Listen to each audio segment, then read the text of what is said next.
Nós estamos vivendo o tempo comum, o tempo em que Jesus Cristo nos ensina uma série de coisas e nós aprendemos com isso a pedagogia de Jesus Cristo, o que realmente Ele queria transmitir para nós. E todos os domingos o Cristo nos traz o ensinamento. E hoje especificamente é sobre a família, sobre o amor, sobre o homem, sobre a mulher. Às vezes a gente, lendo essas leituras, a gente pensa, nossa, como era uma sociedade machista naquela época, né? Porque nós temos algumas coisas que parece que diminuem a mulher. Mas se nós analisarmos bem, não é bem isso. Nós precisamos entender um pouco o contexto daquela época. Nós precisamos entender de que forma que isso foi escrito, como que as pessoas entendiam esse assunto. E na leitura do Gênesis, nós começamos assim. Aí Deus olha e diz, não é bom que o homem fique sozinho.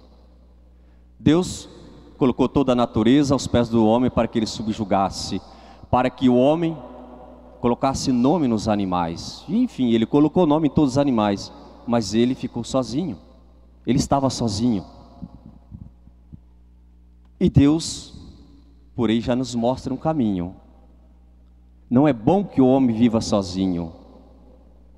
Homem nenhum consegue viver sozinho. E é por isso que nós vivemos em comunidade. Nós não conseguimos viver sozinhos sem o outro. Mas para se formar a humanidade e para obedecermos aquilo que Deus nos pede, crescei-vos e multiplicai-vos e enchei toda a terra, o homem sozinho não ia conseguir fazer isso. Então Deus coloca alguém do lado de Jesus, do lado de Adão, perdão. Na sacristia eu estava ouvindo uma pessoa dizer assim, mas que coisa machista isso aqui, né? A mulher era uma auxiliar. A mulher não era um auxiliar. Vamos pensar de onde que a mulher foi tirada? Da costela. O que é a costela? A costela não parece uma carapaça? Ela está por cima de alguns de nossos órgãos vitais, não está? Um lugar forte. E a mulher é um ser forte, porque sem a mulher nós não estaríamos aqui. E claro que também sem o homem também não. Mas o que Deus quer mostrar com isso? Os dois são iguais.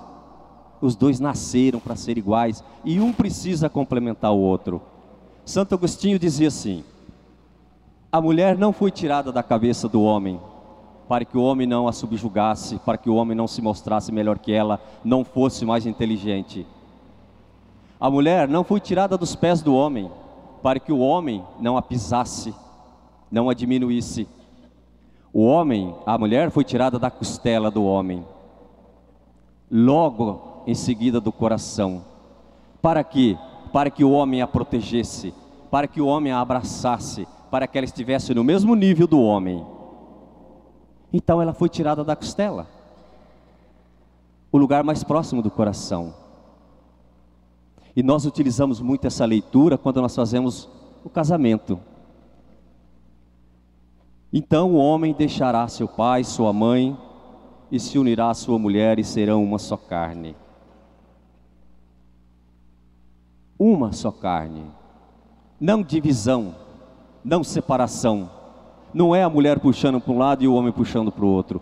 Os dois se unem e formam o amor. Eu costumo, às vezes, nas celebrações de casamento, colocar uma comparação entre um pregador de roupa, né? Tem uma molinha no meio. Se você tirar aquela molinha, deixou de ser um pregador de roupa. Esse amor que existe no meio, coloca o homem e a mulher do lado e essa molinha no meio, que é o amor de Deus. O dia que nós tirarmos o amor de Deus de nossa união do homem e da mulher, acabou a relação. Acabou o casamento. Aí Adão olha e diz assim, agora sim, o Senhor fez uma coisa boa para mim. Osso dos meus ossos, carne da minha carne. Agora sim eu estarei completo. Porque o homem sem a mulher, ele é incompleto. E Deus disse, homem e mulher É assim que a família é constituída, de homem e de mulher, e de nada mais. O que precede a isso é a invenção da sociedade, a invenção do homem, a invenção do nosso mundo de hoje. Aí no Evangelho, os fariseus querendo derrubar Jesus, e faz aquela pergunta: é permitido então a gente, ou o homem, despedir a sua mulher por qualquer coisa? Se Jesus dissesse assim, ele estaria indo contra os ensinamentos dele próprio, né? Que ele pregava o amor, amai-vos uns aos outros. Se eu despedir a mulher por qualquer coisa, eu estarei indo contra aquilo que eu estou ensinando. Mas Jesus disse para eles, né? O que o Moisés disse para vocês? Por que eles fizeram essa pergunta? O inconveniente deles naquela época era uma coisa muito banal. O homem poderia despedir a mulher por uma coisa muito banal, até mesmo se ela cozinhasse mal. Era assim que era a sociedade deles naquela época. Aí hoje, trazendo para o nosso tempo, eu estava conversando com o padre Eduardo, que está aqui conosco. O padre Eduardo, ele é juiz do nosso tribunal eclesiástico aqui em Joinville. E ele estava me dizendo que as nulidades que são solicitadas no tribunal é uma coisa absurda. As coisas mais banais com as quais são pedidos a nulidade do casamento. E não era diferente daquele tempo. Aquele tempo o homem despedia a mulher porque ela cozinhava mal, porque ele não gostava do jeito dela, porque ela tinha alguns defeitos que ele não tinha visto antes. Então era muito banal. E hoje não fugiu muito disso. Muitos casais estão se separando por coisas tolas, por coisas simples, por coisas que num simples diálogo se resolveria. Então nós temos 400 e tantos casos no nosso processos no nosso tribunal eclesiástico por coisas absurdas que às vezes não deveria ter chegado lá. E aí Jesus disse assim: Moisés disse para vocês fazer isso por causa da dureza do coração de vocês. Por isso que existe esse mandamento. Mas nós não mudamos não, muita coisa não, minha gente. Hoje a nossa sociedade está pensando da mesma forma. Com tanta evolução tecnológica e com tanta evolução de pensamento, nós estamos pensando da mesma forma. Nós estamos nos separando por coisas bobas. E aí como é que fica o que Deus uniu, o homem não separe?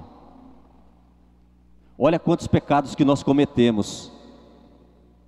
O que Deus uniu nós não podemos separar. Esse casamento é eterno, essa união é eterna, e nós temos que viver assim para sempre. Ah, mas eu não fui com o jeito dela, eu não fui com o jeito dele. Sinto muito, meu amigo, agora você vai ter que se resolver. Agora você vai ter que sentar, você vai ter que conversar, você vai ter que resolver esse problema. O casamento é eterno. Com tantos divórcios que estão acontecendo, esse casamento para Deus não se desfez. Ele será eterno. E aí vem uma outra coisa, que as pessoas dizem: a igreja está atrasada. A igreja é uma instituição retrógrada. Nós estamos no mundo avançado. Como que fica essa história de o homem deixar a sua mulher, se divorciar de sua mulher e se juntar com outra comete adultério? E vice-versa. Como é que fica essa história agora? Está aqui: quem se divorciar de sua mulher e casar com outra, cometerá adultério contra a primeira. E se a mulher se divorciar de seu marido e casar com outro, cometerá adultério. Não é a igreja que está dizendo isso, é o Evangelho de Jesus Cristo. Está aqui, ó, é o Evangelho. O dia que a igreja ir contra isso daqui, ela não é mais igreja, ela deixa de ser igreja. Não faz sentido tudo isso aqui, não faz sentido a Eucaristia. É por isso que a igreja continua firme nisso. Comete adultério todo aquele ou toda aquela que larga do seu marido ou de sua esposa e se junta com outra. Não é ensinamento da igreja, é o Evangelho, é Jesus Cristo que está dizendo isso para nós. E o dia que nós deixarmos de crer nisso daqui, nós estamos perdendo o nosso tempo aqui, vindo aqui todos os domingos. É isso que as pessoas precisam pensar um pouquinho, ao invés de criticar a Igreja Católica. E a Igreja Católica, ela é muito criticada a respeito disso. Existem alguns casos de nulidade, claro que existe, mas aí são casos. De uma regra geral, de um modo geral, é o Evangelho que diz isso. Então, meus irmãos, a gente precisa refletir melhor sobre isso. Nós precisamos entrar num casamento sabendo dessas coisas. Hoje, quando nós fazemos as entrevistas com os jovens que vão se casar, a gente deixa bem claro isso. Ontem mesmo eu fiz uma entrevista com um casal que vão se casar agora. E a gente deixa essas coisas muito claras para eles. Vocês sabem no que vocês estão começando. Vocês vão deixar seu pai, vai deixar sua mãe, vocês vão constituir uma nova vida. Vocês deverão ser uma só carne. Todos os casados sabem disso. E não é fácil viver a dois. Não é nada fácil. Cada dia a gente tem que se casar novamente. Eu tenho um amigo que fala que ele casa há 40 anos com a esposa dele. Porque cada dia você tem que se casar novamente. A gente não consegue pensar de uma mesma forma, porque seria muito sem graça um casamento onde os dois teriam o mesmo pensamento, a mesma concordância. Seria muito chato, né? Que bom que existe isso, para que nós possamos crescer, para que nós possamos dialogar, para que nós possamos criar nossas famílias, e a consequência desse amor são os filhos. Não existe consequência maior e melhor do que a união de duas pessoas, de dois seres humanos. São os filhos que são nossas consequências. Consequência de um amor verdadeiro. Por isso, quando nós vamos entrar num casamento, num matrimônio, nós precisamos pensar muito. E tem aquele velho ditado, né? Quem pensa não casa. Realmente, quem pensa não casa mesmo, porque o casamento exige muita responsabilidade. Exige muita dedicação. Exige uma vida eterna ao lado do outro. Você já pensou, se você começa um relacionamento errado, você vai ter que ver o resto da vida. Tem que se corrigir isso, tem que sentar, tem que conversar. Olha, meu amor, nós temos um problema aqui. Espera aí, vamos sentar e vamos discutir isso, vamos resolver. Como diz por aí, né? Vamos discutir nossa relação, mas de uma forma sadia, de uma forma correta. Não o que essa sociedade está trazendo para nós. E olha, meus irmãos, que trazer filho ao mundo hoje está uma coisa complicada. Estão querendo até achar que nossos filhos ou não é masculino ou não é feminino mais. Está uma coisa absurda.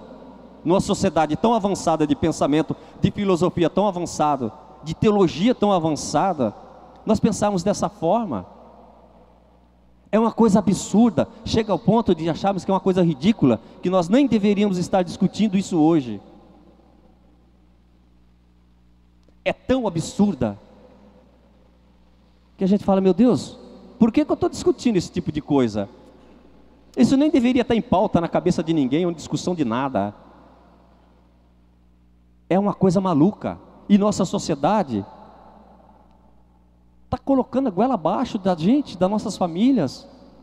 As nossas famílias é bombardeada de tanta coisa hoje, que se nós pararmos para pensar, a gente fica desanimado de ter uma família. Olha a dificuldade que é.